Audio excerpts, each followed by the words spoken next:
France return भएर उठ्ने अर्को देशमा कहाँ भन्दाखेरि आइरिस फ्री स्टेट भयो। त्यतिखेर आइरिस फ्री स्टेट र बेलायतको बिच लडाइँ भयो। लडाइँ भएको हुनाले आइरिस अथोरिटीले उनीहरूले विरोध गर्दै फर्काइदियो। के भन्यो भने विदेशी राज्यबाट शत्रु राज्यबाट आएको मान्छे शत्रु जात फर्काइदिएपछि युकेमा गयो। जानेले नै उनको त भिजा सकिएको छैन। अब उनलाई युकेमा चाहिँ के भन्यो भनेदेखि भिजाको म्याद नभइकन फ्रान्सको नागरिक बेलायतमा बसेर उनले के भने म त फलो गर्दाखेरि यसलाई सडकमा 1930 को आधारमा चाहिँ फलो गर्छु। इन्ट्री गर्ने प्रोसेस छैन भनेर फलो गरेँ सकिएको भन्नु। अनि उनलाई चाहिँ कन्भिक्टेड गर्यो। उनले चाहिँ अपिल गर्यो के भन्यो भनेदेखि म आफ्नो उनले फर्केको हो, बेलायत बस्नु चाहिँ मेरो भिजाको म्याद थियो। फेरि आइरिस फ्री स्टेट जाँदा पनि त्यो देशको म्याद त थियो। त्यो देशका अधिकारीले मलाई जबरजस्ती बेलायतमा फर्काएको कारण मेरो कन्ट्राक्टै भोलन्टरी होइन नि, मलाई कसरी सजाय हुन्छ र त्यसलाई पेन्सिरिया हेरिँदैन भने त मेरो कामै पनि त भोलन्टरी होइन नि भन्दाखेरि होइन। तिमी चाहिँ यहाँ छौ त्यो नि सकियो, यो देशमा छौ कसरी छौ त्यसलाई स्टेट अफ एफेयर्स भनेर चाहिँ हामीले अस्ति एक्टासिया पढेको। एक्टासियाको काम हेर्दाखेरि यो कुनै सिचुएसनमा हुनु, मिन्सिरियाको काम थियो यो एक्टासिया चाहिँ कुनै सिचुएसनमा हुने स्टेट अफ एफेयर्स हो। मिन्सिरिया थियो एब्सोल्युट टेररिस्टको भने के भने यसमा तिम्रो पर्मिसन छैन आयो त्यति सफिसियन्ट भनेर क्या भोलिदेखि यो एब्सोल्युट अर्को एउटा एउटा मान्छे बाहिर हुनुहुन्छ कतै सडकमा गरिरहेको स्टेसनमा ल्याएर चाहिँ अस्पतालमा लगेर इमर्जेन्सीमा भर्ना गरेको थियो। इमर्जेन्सीमा भर्ना गरे डक्टरले जाँदा त त्यो रक्सी खाएर भएको मान्छे रहेछ। अनि बाहिर निकालेपछि उसले फेरि आएर फेरि करिडोरमा आएर चाहिँ बस्नु। पुलिसलाई बोला, पुलिसले चाहिँ त्यो मान्छेलाई लगेर कहाँ राख्नु त्यो रक्सीलाई पर लगेर चाहिँ कहाँ हाइवेतिर छोड्दैछ। एउटा पुलिसले अर्को पुलिसको भ्यान आयो। पुलिसको भ्यान आउँदाखेरि त्यहाँ के रहेछ भने रक्सी खाएर चाहिँ हाइवेमा हिँड्नु हुँदैन भनेर अर्को पुलिसको भ्यान चाहिँ लिएर चाहिँ गइदिएको। उसले भन्नु मलाई त यो पुलिसको भ्यानले ल्याएर यहाँ छोड्या हो, मेरो यो कन्ट्राक्ट भोलन्टियर नै होइन हुँदैन त्यस्तो। तिमी रक्सी खाएर चाहिँ हाइवेमा गएको त्यहाँ सफिसियन्ट भयो त्यहाँ पनि।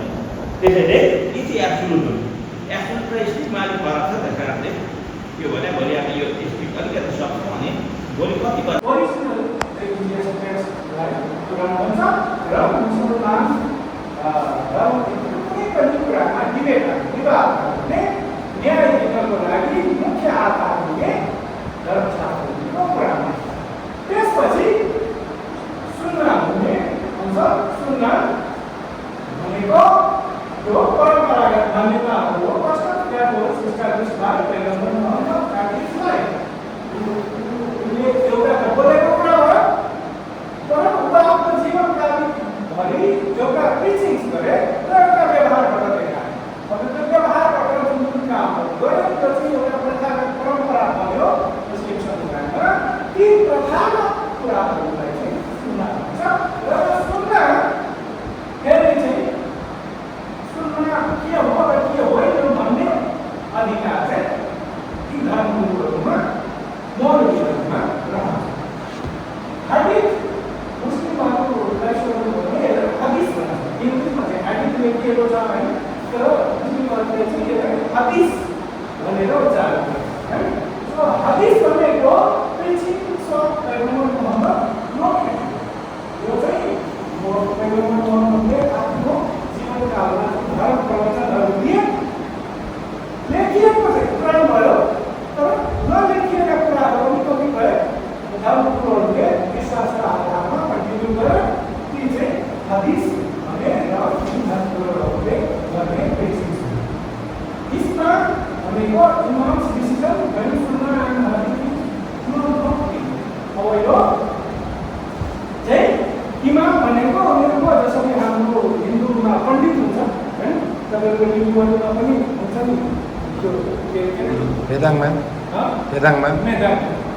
उनीहरू अलिकति मेन कुरा चाहिँ सबै पण्डितको रूपमा हेर्ने हो भने पण्डित भनेको त्यही अलि जान्ने मान्छे के समुदायभित्रको अलि बढी जान्ने मान्छे नेपालीमा पनि त्यस्तै हो सो यो इमाम भनेको पनि इमाम भनेको धर्मगुरु मुसलमानहरूको धर्मगुरु उनीहरूलाई धर्मको बारेमा अरू नर्मल मान्छेभन्दा अलिक बढी जानकारी छ त्यो भएर जति बेला यो सुन्ना र हदिस यो दुईटै चाहिँ नलेखिएको कुरा होइन यो बिचमा यदि अनक्ल्यारिटी भयो बाँच्नुको कुराहरू भने त्यति बेला चाहिँ इमामले डिसिजन गर्नु पाउँछ कि कुन कुरा चाहिँ लागु हुने कुन कुरा नलागु हुने यो चाहिँ इमामको डिसिजन हो इसमा र अब किया भनिन्छ यो किया भनेको विवाद आएको बेलामा जुन काजी भन्छ त्यो काजीहरूले डिसिजन गर्ने कुरा चाहिँ किया हो सो यति कुरालाई चाहिँ मुस्लिम लिगल सिस्टमभित्र प्राइमेरी सोर्स अफ ल भनेर मानिन्छ यो कुरा तपाईँले याद राख्नुपर्छ एटलिस्ट मुस्लिम लिगल सिस्टम कानुनमा आओस्